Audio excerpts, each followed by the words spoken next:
Hello friends, welcome to Kannan info Tamil. நம்ம இன்னைக்கு என்ன டாபிக் பார்க்க போறோம் அப்படின்னா 4 முக்கியமான டிஃபென்ஸ் அப்டேட் இந்த வீடியோல பார்க்க போறோம். முதல் டிஃபென்ஸ் அப்டேட், சமீப காலமா சீனாவுடைய உளவு கப்பல்களோட நடமாட்டம் இந்திய பெருங்கடல் பகுதியில மிகப்பெரிய அளவுல அதிகரிச்சிருக்கு. அதுவும் குறிப்பா சமீபத்துல ஒரே நேரத்துல 4 சீன உளவு கப்பல்கள் இந்திய பெருங்கடல் பகுதியில நிறுத்தி வைக்கப்பட்டிருக்கு. எதற்காக சீனா தன்னுடைய உளவு கப்பல்களை தொடர்ந்து இந்திய பெருங்கடல் பகுதிக்கு அனுப்புறாங்க?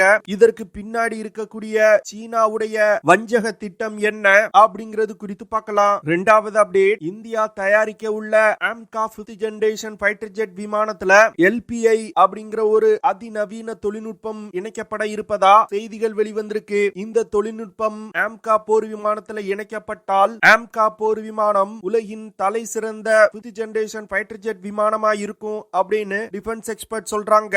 LPI டெக்னாலஜினா என்ன, ஆம்கா விமானத்துல எதற்காக இந்த தொழில்நுட்பம் இணைக்கப்படுது அப்படிங்கிறது குறித்து பார்க்கலாம். மூன்றாவது அப்டேட், மால்தீவ்ஸ்ல முகமது மீசு பதவி ஏற்றதுல இருந்து இந்தியாவுக்கு எதிராக பல வேலைகளை செஞ்சு வந்திருக்காரு. குறிப்பா இந்திய ராணுவத்தினரை மால்தீவ்ஸ்ல இருந்து வெளியேறணும் அப்படின்னு சொல்லி வந்துகிட்டு இருக்காரு. இந்த சூழ்நிலையில முகமது மீசுவோட பேச்சுல தற்போது மாற்றம் தெரிய ஆரம்பிச்சிருக்கு. இந்தியா எப்பொழுதுமே எங்களோட முதன்மையான நட்பு நாடு அப்படின்னு முகமது மீசு சொல்லி இருக்காரு. இதற்கு பின்னாடி இருக்கக்கூடிய அரசியல் என்ன, எதற்காக முகமது மீசு திடீர்னு இந்தியாவுக்கு ஆதரவா இப்படி பேசியிருக்காரு அப்படிங்கிறது குறித்து பார்க்கலாம். நான்காவது அப்டேட், DRDO நிறுவனத்தோட முன்னாள் சீஃப் சமீபத்துல ஒரு பேட்டி கொடுத்திருந்தாரு. அந்த பேட்டியில இந்தியாவுக்கு லாங் ரேஞ்ச் கொண்ட டாக்டிக்கல் பாலிஸ்டிக் மிசைல்கள் அதிக எண்ணிக்கையில தேவை அப்படின்னு சொல்லியிருக்காரு. எதற்காக இந்தியாவுக்கு லாங் ரேஞ்ச் டாக்டிக்கல் பாலிஸ்டிக் மிசைல்கள் தேவைப்படுது, இந்த மிசைல்களோட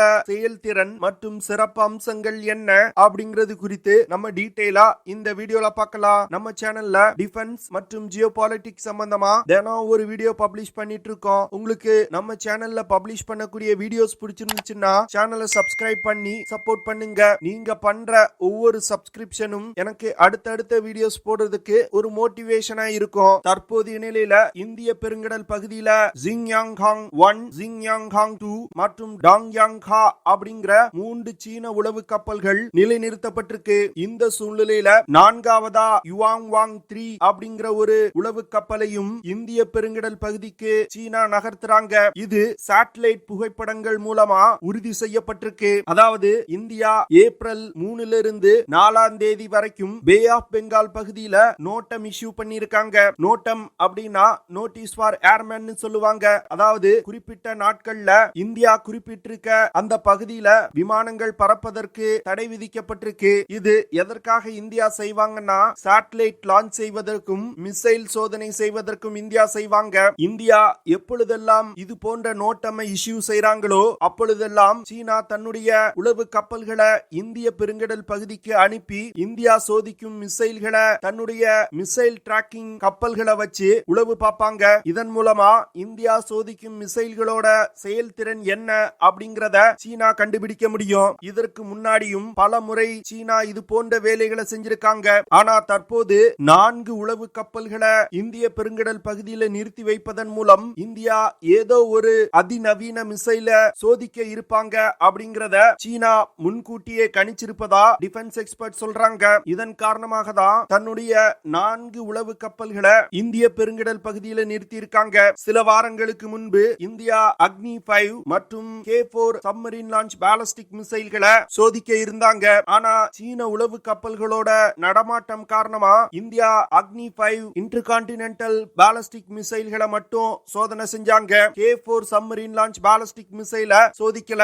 இந்த சூழ்நிலையில தான் ஏப்ரல் 3 இருந்து 4 பே ஆஃப் பெங்கால் பகுதியில இந்தியா நோட்டம் இஷ்யூ பண்ணிருக்காங்க. கிட்டத்தட்ட 2000 கிலோமீட்டர் தூரத்துக்கு இந்த நோட்டம் பே ஆஃப் பெங்கால் பகுதியில இஷ்யூ செய்யப்பட்டிருக்கு. இதுல இருந்து இந்தியா அக்னி பிரைம் மிசைல சோதிக்கலாம் அப்படின்னு டிஃபென்ஸ் எக்ஸ்பர்ட் சொல்றாங்க. இந்த அக்னி பிரைம் மிசைல் ஒரு நெக்ஸ்ட் ஜெனரேஷன் தொழில்நுட்பம் கொண்ட அதிநவீன பாலிஸ்டிக் மிசைல். இந்த சூழ்நிலையில சீன உளவு கப்பல்களோட நடமாட்டத்தை இந்திய கடற்படை ரொம்ப க்ளோஸா மானிட்டர் செய்து வருவதா சொல்லியிருக்காங்க. 4 சீன உளவு கப்பல்களோட ஒவ்வொரு நடமாட்டத்தையும் இந்திய கடற்படை கவனித்து வருவதாகவும் சேட்டலைட்டுகள் மூலமாகவும் சீன கப்பல்களை இந்தியா கண்காணித்து வருவதா சொல்லப்படுது. இதுல இருந்து சீனா அக்னி பிரைம் மிசைலோட கேப்பபிலிட்டி என்ன அப்படிங்கறத தெரிஞ்சுக்கிறதுல ரொம்ப ஆர்வமா இருக்கிறாங்க. சீன உளவு கப்பல்களை இந்தியாவின் அண்டை நாடுகள்ல இதற்கு முன்பு நிலைநிறுத்தினாங்க. குறிப்பா மால்தீவ்ஸ், ஸ்ரீலங்கா போன்ற நாடுகள்ல சீன உளவு கப்பல்கள் நிறுத்தி வைக்கப்பட்டது. ஆனா முகமது மீசு மால்தீவ்ஸ்ல ஆட்சிக்கு வருவதற்கு முன்னாடி வரைக்கும் சீன உளவு கப்பல்களை அவங்க அனுமதிக்க மாட்டாங்க. ஆனா தற்போது சீன உளவு கப்பல்கள் மால்தீவ்ஸ்ல அனுமதிக்கப்படுது. அதே வேளையில ஸ்ரீலங்காலையும் சீன உளவு கப்பல்கள் தற்போது அனுமதிக்கப்படுது. அதாவது ஸ்ரீலங்கா கொஞ்ச நாட்களுக்கு முன்னாடி எந்த உளவு கப்பலையும் நாங்க அனுமதிக்க மாட்டோம் அப்படின்னு சொல்லி இருந்தாங்க. ஆனா தற்போது சீன கப்பல்களுக்கு அனுமதி கொடுக்க ஆரம்பிச்சிருக்காங்க. ஸ்ரீலங்கா எப்பொழுதுமே இது போன்றுதான் செயல்படுவாங்க. குறிப்பிட்ட நாட்கள் இந்தியா சொல்வதை கேட்பது போல கேட்பாங்க. ஆனா திடீர்னு அவங்க ஸ்டாண்ட மாத்திக்கிட்டே இருப்பாங்க. சீனா இந்த உளவு கப்பல்களை இந்திய பெருங்கடல் பகுதியில் டிப்ளாய் செய்வதன் மூலம் இந்தியாவுடைய மிசைல் மற்றும் சேட்டலைட் சோதனைகளை உன்னிப்பா கவனிக்க முடியும். அது மட்டும் இல்லாம அண்டர் வாட்டர் கிளைடர்களை இந்திய பெருங்கடல் பகுதியில சீன உளவு கப்பல்கள் பயன்படுத்துறாங்க. இந்த அண்டர் வாட்டர் கிளைடர்களை பயன்படுத்தி இந்திய பெருங்கடல் பகுதியை மேப் செய்றாங்க. இப்படி மேப் செய்வது சிவிலியன் பர்பஸுக்காக மட்டும்தான் அப்படின்னு சொல்றாங்க. ஆனா அது உண்மை கிடையாது. அந்த டேட்டாக்களை இந்திய பெருங்கடல் பகுதியில நீர்மூழ்கி கப்பல்களை இயக்குவதற்கும் பயன்படுத்த முடியும். இதுல இருந்து சீனா தன்னுடைய உளவு கப்பல்களை இந்திய பெருங்கடல் பகுதியில அனுப்பி கடற்பகுதியை மேப் செய்வது ஒரு யுத்த நேரத்துல நீர்மூழ்கி கப்பல்களை இந்திய பெருங்கடல் பகுதியில சிறப்பா இயக்குவதற்கு தான் அப்படிங்கறத இந்தியா முன்பே கண்டுபிடிச்சிட்டாங்க. இதன் காரணமாக தான் சீன உளவு கப்பல்களை இந்திய பெருங்கடல் பகுதியில இயக்க விடாமல் தடுப்பதற்கு தொடர்ந்து முயற்சி செய்து வந்துகிட்டு இருக்காங்க. அடுத்த அப்டேட், சமீபத்துல cabinet committee on security AMCA 5th generation fighter jet விமானத்தை தயாரிப்பதற்கு ஒப்புதல் கொடுத்திருக்காங்க. ஆம்கா விமானத்தோட 5 புரோட்டோடைப்புகளை கிட்டத்தட்ட 15,000 கோடி ரூபாய் செலவுல இந்தியா தயாரிக்க போறாங்க. ஒரு 5th ஜெனரேஷன் ஃபைட்டர் ஜெட் விமானத்தோட முக்கியமான கேப்பபிலிட்டி என்னன்னா விமானத்தோட ஸ்டெல்த் திறன் அப்படிங்கிறது. அந்த விமானத்தை எந்த ஒரு ரடார் சிஸ்டத்தினாலையும் கண்டுபிடிக்க முடியாது. அப்படி விமானத்தை ரடார் சிஸ்டங்கள்னால கண்டுபிடிக்க முடியலன்னா எதிரிகளோட எல்லைக்குள் எந்த ஒரு அச்சுறுத்தலும் இல்லாமல் பறந்து சென்று தாக்குதல்களை நடத்த முடியும். இந்த சூழ்நிலையில இந்தியா ஆம்கா விமானத்தோட ஸ்டெல்த் திறனை அதிகரிப்பதற்கு LPI அப்படிங்கிற லோ ப்ராபபிலிட்டி ஆஃப் இன்டர்செப்ட் அப்படிங்கிற தொழில்நுட்பத்தை ஆம்கா விமானத்திற்காக டெவலப் செஞ்சிருக்காங்க. அதாவது இந்த LPI தொழில்நுட்பத்தின் மூலமா ஒரு அதிநவீன ரடார் சிஸ்டத்தை டெவலப் செய்றாங்க. இந்த ரடார்கள் சாதாரண ரடார்கள் போன்று இயங்காது. அதாவது மிகவும் குறைவான ரடார் வேவ்ஸ் எமிட் பண்ணும். இதன் மூலமா ஆம்கா விமானத்துல இருந்து வரக்கூடிய ரடார் ஃப்ரீக்வன்சி மூலமா கூட அந்த விமானத்தை கண்டுபிடிக்க முடியாது.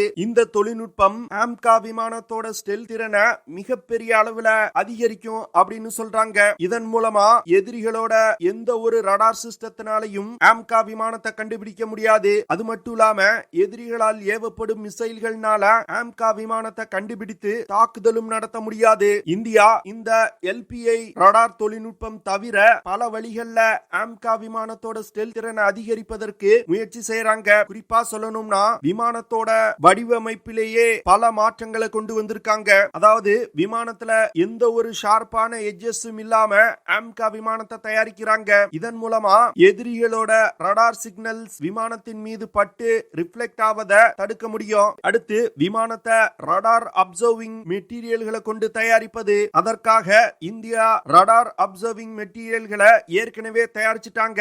இந்த ரடார் அப்சர்விங் மெட்டீரியல்களை கொண்டு தயாரிக்கப்படும் விமானங்கள் மீது எதிரிகளோட ரடார் சிக்னல்கள் படும் பொழுது அது ரிஃப்ளெக்ட் ஆகாது. அடுத்து ஆம்கா விமானத்துல பயன்படுத்துவதற்கு ஒரு ரடார் அப்சர்விங் பெயிண்ட DRDO ஏற்கனவே கண்டுபிடிச்சிருக்காங்க. இந்த பெயிண்ட ஆம்கா விமானத்தின் மீது பயன்படுத்தும் பொழுது பெரும் அளவுல விமானத்தோட ரடார் கிராஸ் செக்ஷன் குறைவதா கண்டுபிடிக்கப்பட்டிருக்கு. இது போன்ற 4 தொழில்நுட்பங்களை ஒருங்கிணைந்து பயன்படுத்தும் பொழுதுதான் ஒரு 5th ஜெனரேஷன் ஃபைட்டர் ஜெட் விமானம் ஸ்டெல்த் திறன் கொண்டதா இருக்கும். நிறைய டிஃபென்ஸ் எக்ஸ்பர்ட்ஸ் இந்தியா ஆம்கா விமானத்துல LPI டெக்னாலஜியை பயன்படுத்துவது குறித்து இன்னும் சொல்லலையே அப்படின்னு சொல்லி வந்துகிட்டு இருந்தாங்க. ஆனா தற்போது இந்த LPI தொழில்நுட்பம் ஆம்கா விமானத்துல பயன்படுத்த போவது தெரிய வந்திருக்கு. அடுத்த அப்டேட், மால்தீவ்ஸ்ல முகமது மீசு பதவி ஏற்றதிலிருந்து இந்தியாவுக்கு எதிராக பல வேலைகளை செஞ்சிருக்காரு. குறிப்பா சொல்லணும்னா மால்தீவ்ஸ்க்கு இந்தியா ஹெலிகாப்டர்கள் மற்றும் டோனியர் விமானங்களை பரிசளிச்சிருக்காங்க. அந்த விமானங்கள் மற்றும் ஹெலிகாப்டர்களை இயக்குவதற்கு இந்திய ராணுவ வீரர்கள் மால்தீவ்ஸ்ல 88 பேர் இருந்தாங்க.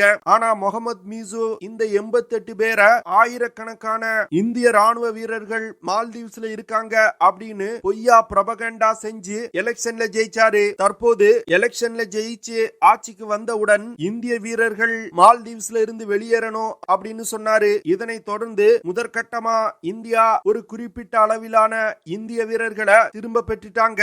மால்தீவ்ஸோட எக்ஸ்க்ளூசிவ் எக்கனாமிக் ஜோன் பகுதியை மால்தீவ்ஸ் மற்றும் இந்திய படையினர் இணைந்து ரோந்து செஞ்சு வந்துகிட்டு இருந்தாங்க. ஆனா தற்போது மால்தீவ்ஸ் துருக்கியிடம் இருந்து பைரக்டர் டிபி ட்ரோன்களை வாங்கி தங்களுடைய எக்ஸ்க்ளூசிவ் எக்கனாமிக் ஜோன் பகுதியை தாங்களே சர்வேலன்ஸ் பண்ணி கொள்வதா சொல்லியிருக்காங்க. அது மட்டும் இல்லாம இந்தியாவுடனான பல ஒப்பந்தங்களை கேன்சல் செய்ய போவதா முகமது மீசு சொல்லி வந்தாரு. இந்த சூழ்நிலையில இந்தியா மற்றும் மால்தீவ்ஸ்க்கு இடையிலான உறவுல மிகப்பெரிய பின்னடைவு ஏற்பட்டது. மால்தீவ்ஸுக்கு போகக்கூடிய இந்திய டூரிஸ்டுகளோட எண்ணிக்கை மிகப்பெரிய அளவுல குறைஞ்சது. இதனால மால்தீவ்ஸோட வருமானம் பெருமளவுல குறைய ஆரம்பிச்சது. மால்தீவ்ஸுக்கு அருகில் உள்ள மினிகோ தீவுல இந்தியா ஒரு மிகப்பெரிய கடற்படை தளத்தை அமைச்சாங்க.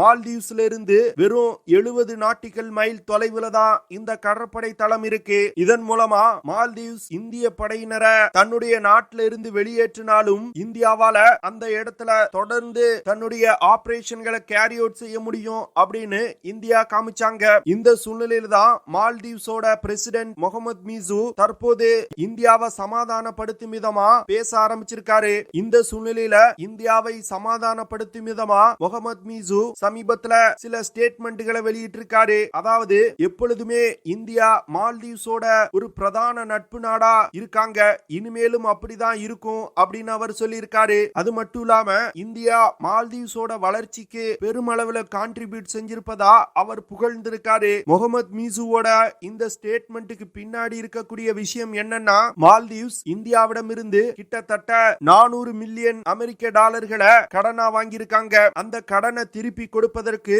தற்போது மால்தீவ்ஸால முடியல. அதனால இந்தியா கொஞ்சம் அந்த கடனை கட்டுவதில் சில சலுகைகளை கொடுக்கணும் அப்படின்னு முகமது மீசு அரசாங்கம் கேக்குறாங்க.